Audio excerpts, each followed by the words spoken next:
Амчыбек Кыдыршаевич, төмөндө мен айта турган маселе сиздин компетенцияңызга кирет болуш керек. Ошон үчүн сиздин атыңызга жазып жатам. Дача Суга Атамбаев арам жүк ташыган самолет кулап 39 адамдын өмүрүн кыйган окуя болгон убакта Бишкектеги МИД академиянын мугалими Таттыгүл Дөталиева деген мугалим аял Дача Сууда өлгөндөр почти что түштүктүн адамдары экен. Туура эле иш болуптур, ушундай жол менен улут тазаланат деген уккан адамдын денесин дүркүрөткөн, сөөгүн сыздаткан, үрөйдү учурган сөз айткан. Мындай сөздү илгери фашисттер гана айткан. Биз таза кандуу нациябыз, дүйнөнү немистер башкарыш керек деп. Эгер бул сөздү көчөдөгү башы жок бир селсак сүйлөп койсо, мен анчалык деле көңүл бурбайт элем. Бирок бул сөздү МИД академиянын мугалими, болгондо да келечекте өмүр сакчыларын даярдап чыгаруучу чоң окуу жайынын тарбиячысы айтып жатканы мага 2 эсе оор тийген. Бирок ал убакта Атамбаевдин башкаруу мезгили болгондуктан ошол акмак аял айткан кылмыштуу сөзү үчүн жазасын албай калган. Конечно, Атамбаев президент башы менен өзү элди 2 сортко бөлүп башкарып жатса, бул түйдөк жаштын ыплас сөзү ага майда эле жага түшкөн да. Себеби Атамбаев түштүк элин жек көрчү.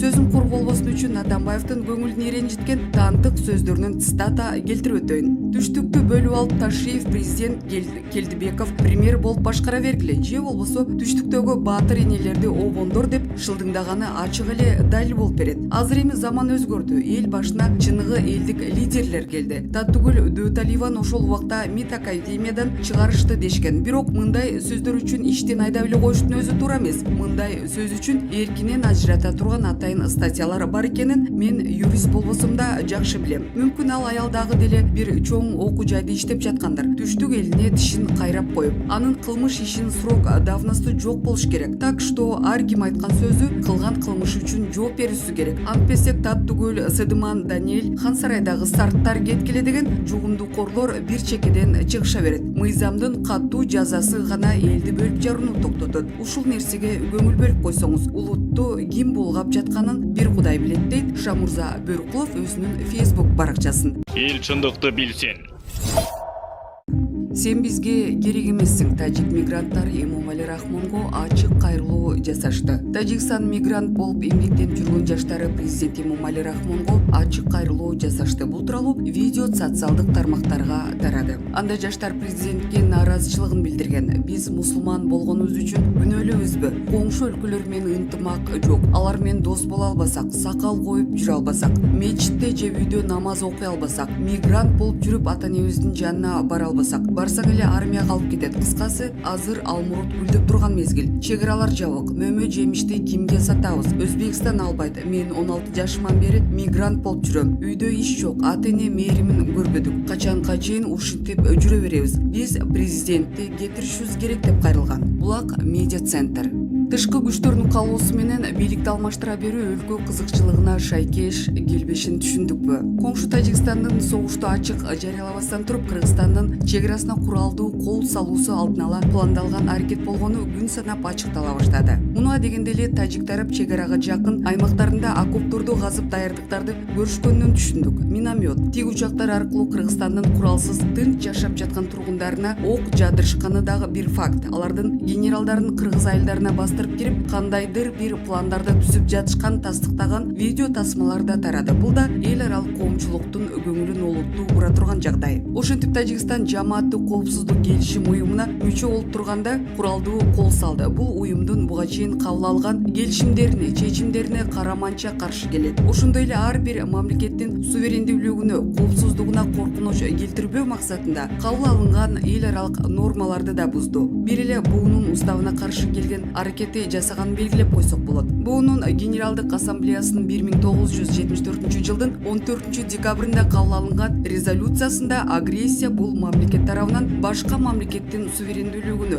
аймактык бүтүндүгүнө жана саясий көз карандысыздыгына каршы куралдуу күч пайдалануу деп жазылган. Ошол эле резолюциянын 3-беренесинде мамлекеттин куралдуу күчүнүн башка мамлекеттин территориясына кирүүсү же чабуулу же бардык аскердик оккупация башка мамлекеттин территориясына теориясын бомбалуу кандай гана болбосун куралдуу колдонуусу кургактан, деңизден же абадан кол салуусу согуш жарыялаганы же жарыяланбаганына көз каранды болбой, жобонун экинчи беренесине ылайык агрессия актысы катары саналат деп айтылат. Демек, кайсыл гана жагынан албайлы Тажикстандын Кыргызстанга жасаган бул мамилеси тарых барактарында жырткычтык агрессия катары кала турган болду. Мына ушундай кырдаалда ЖКУнун түзүлүшүнө башкы себептер негиздөөчү десек да болот. Болгону Россия Федерациясынын салкын кандуу жасаган мамилеси түрдүү ойлорго түртүү болуп турат. Россия Кыргызстандын башкы стратегиялык өнөктөшү, кылымдарды карыткан ынак достук мамилеси бар. Бирок эмнегедир бул ирет Россия бийлиги акыйкатты ачык айтпай отурат. Тескерисинче, Тажикстанга көбүрөөк жан тартып тургандай мамиле байкалууда.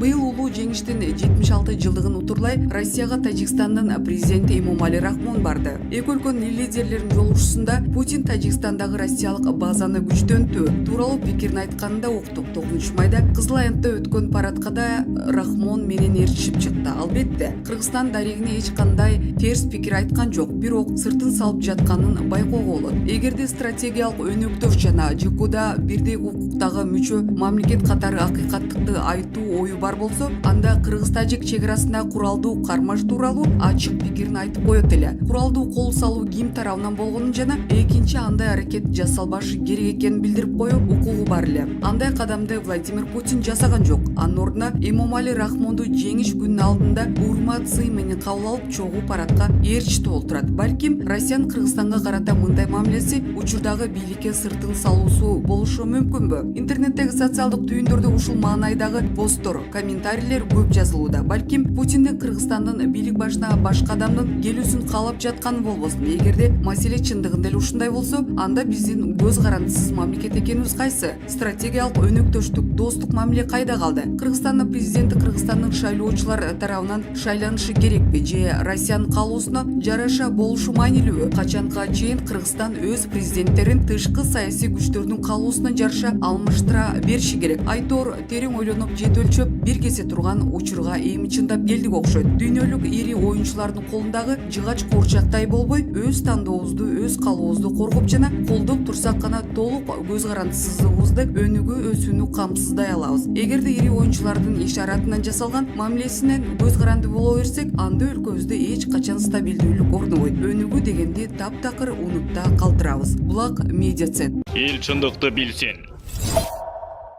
Садыр Жапаров инвесторларды коргоо боюнча кодекс кабыл алынат. Кыргызстан президенти Садыр Жапаров туркиялык ТРТ Аваз телеканалына берген соңку интервьюсунда бийлик инвесторларды коргойт деп, аларга басым кысым кылгандарга жол бербей турганын айтты. Ошондой эле мурда ар кандай жолдор менен бизнесин тарттырып жиберген ишкерлердин мүлкү кайра кайтарылып жатканын кошумчалап, аларды тактаган жок. Биз инвесторлорго бардык шарттарды түзүп атабыз. 2 айдан кийин инвесторларды коргоо боюнча кодекс кабыл алынат. Биз инвесторларды мыйзам менен эле эмес, баш мыйзам менен да коргоп койдук. 17 беренеде инвесторлор баш мыйзам менен корголот. Конституциянын 17 беренеси мамлекет инвестицияларды жана инвестициялык ишмердүүлүк субъекттерин мыйзамда аныкталган тартипти коргоого кепилдик берет деп жазып койдук. Соңку жылдары Кыргызстанга келген инвестициянын көлөмү түшүп кетти. Улуттук статистика комитетинин маалыматына ылайык, 2020 жылы Кыргызстанга келген тикелей инвестиция 477 миллион 625 миң долларды түздү. 2019 жылы бул көрсөткүч 1 миллиард 76 миллион доллар болгон. Былтыр ошол эле учурда сыртка 808 миллион 104 миң доллар чыгарылып кеткен. Быйылкы жыл башынан берки инвестициянын эсеби чыга элек. Кыргызстанда жаңы кабыл алынган конституциядан кийин Садыр Жапаров министрлер кабинетинин түзүмүн бекитип, өлкөдө инвестицияларды илгерилетүү жана коргоо боюнча министрлик түзүлдү. Булак Азаттык. Ушул менин үйүм деп туруп жулунуп качып кеттим. Тажиктердин колунан араң кутулган эне. 29 апрель күнү Кыргыз-Тажик чек арасында куралдуу жаңжалда тажиктердин колуна түшүп калып араң кутулган Толубаева Райхан аттуу эне өз окуясын 7 каналдын журналисттерине айтып берген. Кыргыз-Тажик чек арасында куралдуу жаңжалдан кыргыз тараптан 36 адам каза болду. Анын ичинен 25 адамдын сөөгү головнойдон табылган. Мындан тышкары 183 адам жаракат алды. Булак Назар Ньюс. Кыргызстандыктар 13 май орозо айт майрамында эс алышат. Кыргызстанда 13 май бейшемби күнү орозо айт белгиленет. Бул күн өлкө аймагында эс алуу күнү деп жарыяланды. Тиешелүү маалыматты Саламаттыкты сактоо жана социалдык өнүктүрүү министрлиги басма сөз кызматы билдирди. Эске сала кетсек, буга чейин Кыргызстан мусулмандар дин башкармалыгы бул жылы орозо айт 13 майга туш келе турганын билдирип, бирок күндүн жаңырышына байланыштуу бир күнгө жылышы мүмкүн экендигин эскертишкен. Булак Назар Ньюс. Кыргыз-тажик чегарасын делимитациялоо боюнча жумушчу топтун отуруму болуп өттү. Эки өлкө ортосунда жетишилген макулдашууга ылайык 5-9 май күндөрү Ош шаарында мамлекеттик чегараны делимитациялоо жана демаркациялоо боюнча Тажикстан менен Кыргызстандын өкмөттүк делегацияларынын топографиялык жумушчу топторунун кезектеги жолугушуусу болуп өттү. Тажикстандын Тышкы иштер министрлигинин басма сөз кызматы билдиргендей, жолугушуунун жыйынтыгында тиешелүү протоколго кол коюлду. Тараптар кийинки жолугушууну Тажикстан аймагында өткөрүүнү макулдашты. Маалым болгондой, жолугушуу достук маанайда өттү. Эске сала кетсек, буга чейин УКМКнын төрагасы Камчыбек Ташиев 1-2 майда Тажикстан УКМКсынын төрагасы Саймумин Ятымов менен болгон жолугушуусунда кол койгон протоколдо Тажикстан Кожалы Хоже Алуу айылы менен Варух анклавын байланыштырган айланма жолду эки тарап биргелешип, курууну макулдашканы маалым болгон. Капчыгай Танги айылынын чыгыш тарабы аркылуу өтөр айтылган автожолду тажик тарап Кыргызстан менен кошо салат жана колдонот. Жол Кыргызстан менен Тажикстан эсебинен курулат. Ал эми автожолдун макамы жол салынган соң эки өлкөнүн өзүнчө мамлекеттик макулдашуусу менен аныкталат. Булак Назар Ньюс. Жапаров глобалдык экономикалык туруксуздукка карабастан стабилдүү иштеди. Кыргыз Республикасынын президенти Садыр Жапаров бүгүн 10 майда банк кызматкерлерин кесиптик майрам менен куттуктады деп билдирет президенттин аппаратынын маалыматтык саясат бөлүмү. Урматтуу банк секторунун кызматкерлери, сиздерди кесиптик майрамыңыздар Кыргыз Республикасынын банк кызматкерлеринин күнү менен куттуктайм. Банк сектору приоритеттүү тармактардагы долбоорлорду ишке ашыруу үчүн банктык кызматтарды көрсөтүү, финансылык ресурстарды үйлөштүрүү аркылуу өлкөнүн экономикалык өнүгүүсүндө маанилүү ролду ойнойт. Кыргызстан банк системасы коронавирус пандемиясы менен байланышкан глобалдык экономикалык туруксуздукка карабастан стабилдүү иштеди. Банк секторунун туруктуу көрсөткүчтөрү айтылгандарга далил. Финансылык стабилдүүлүк жана банк системасынын коопсуздугу банк кызматкерлеринин өз ишине берилип иштегендиги менен жетишилген. Сиздердин алдыңыздарда жаңы милдеттер турат. Дүйнөдө финансылык технологиялардын динамикалык өнүгүшүн эске алуу менен банктык кызмат көрсөтүүлөрүнүн санарип инфраструктурасын өнүктүрүүнү, инновациялык банк операцияларын жана санариптик төлөм технологияларын киргизүүнү тездетүү керек.